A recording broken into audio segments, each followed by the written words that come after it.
Everything up to this point has sounded different, not sounded typical. It's been a different tonality, and some of you might say, oh, I wasn't digging the sounds. It sounded murky, sounded vague, ambiguous, blah, blah, blah. And the reason for that was we've been dealing with intervals of seconds, adjacent notes out of the major scale.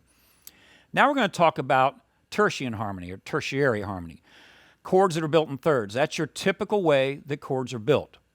Now, little theory lesson. If I'm in the key of E, I know that my notes go E, F sharp, G sharp, A. I go up the scale, right? If I play every other note, and I do that to encompass 3 notes, I'm leapfrogging. I'm playing 1, 3, 5. Those are the notes that are in an E major chord. And then if I go 1, 3, 5, 7, now I have an E major 7 chord. And then if I go 1, 3, 5, 7, 9, I now have E major 9. So chords are built in thirds, tertian harmony. You have 7 different notes in the major scale. And if we stack those notes in thirds, it's going to be a heptatonic arpeggio. And that'll give you a root, 3rd, 5th, 7th, 9th, 11th, 13th. I've talked about that in some of my courses. You don't necessarily use all of those notes, and we'll deal with that later on. But the point is, now we're going to study thirds, and it's going to be a little more pleasing to your ear, and you're going to be able to apply them for more typical harmonies.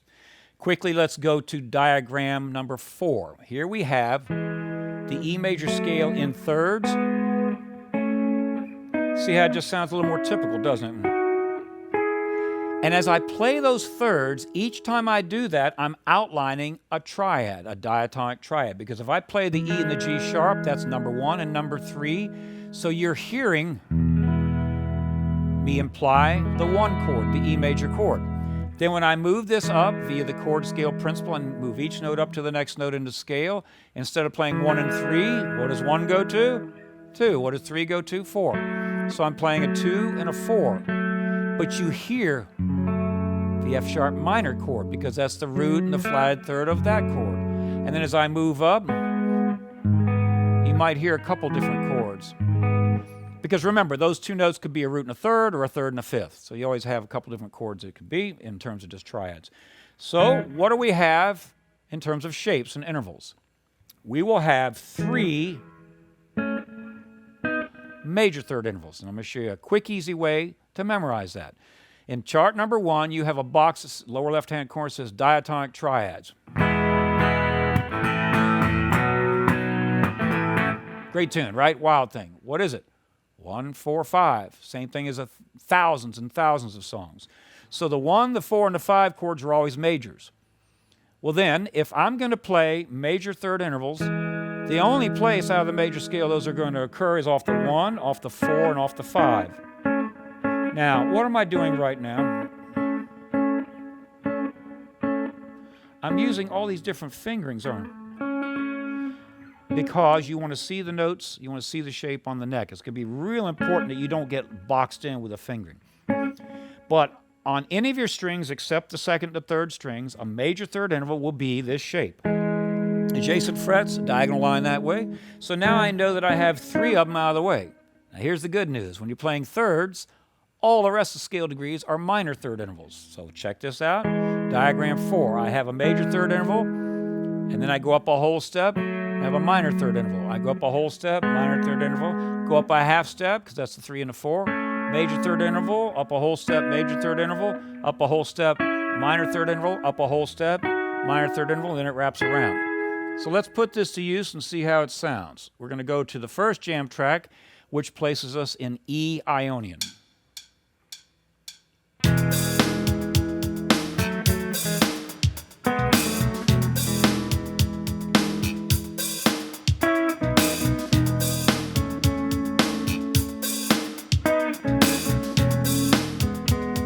Very pretty sound, right? Typical.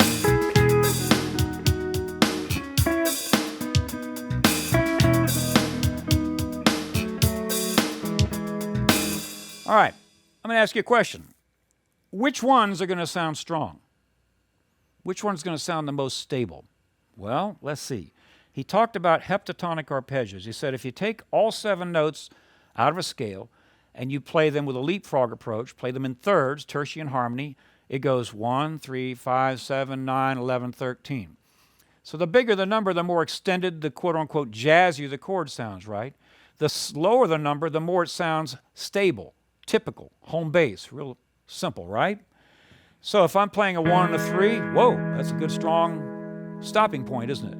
If I play a 3 and a 5, that's pretty strong too. So I would suggest that you jam against track number 1 and visualize these two structures as home bass, and then utilize the other thirds and come back there as a period at the end of your musical sentence. Now, if I want, and that's establishing just an E major tonality. If I want an E major 7 tonality, watch this. I stack another third. Because now you hear this pretty major 7 sound. I'm going to demonstrate. Simple E major tonality. You see I'm going to end on a root and a third, or a third and a fifth. No matter what else I play,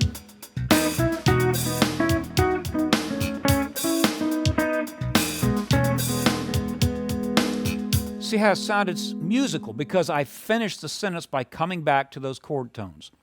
That gave me a simple E major tonality. If I wanted something a little more sophisticated, a little jazzier, a little more uptown, I'm going to think in terms of major 7, as that being my static home bass harmony. So that means I can also use this interval of the B, the D sharp.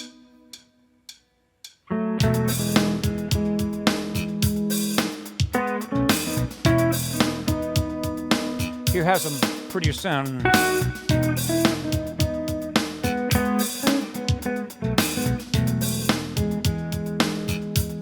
Well, wait a minute. Okay, so the guy said I could do just a triad, or I can stack a third on top, and I've got a major 7 chord. What comes after 7 in terms of tertian harmony? The 9. Oh, well, then that means that if I go every other third, ooh, let's give me an E major 9. Let's see how that sounds.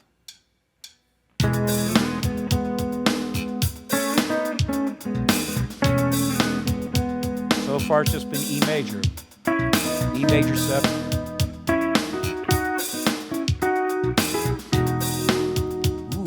Big rich sound, big E major 9 sound, because I'm playing the 7 and the 9. So that's how you're going to use these over track number 1. But remember, you don't just use them over the 1, you can use them over the 2. So how do you do that at home when you practice along with this? You go to the second track, which has the F sharp in the bass. Then all you have to do, since we went up 1 notch, 1 scale degree, because now we're going to be playing an F sharp Dorian, you simply say, well, what was home bass before, home bass is now going to be up 1 scale degree.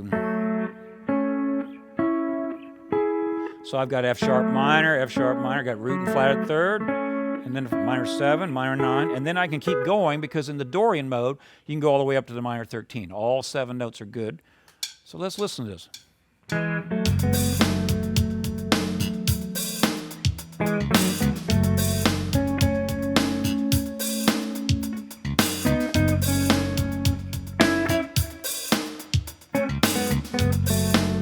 Sounds pretty stable, see?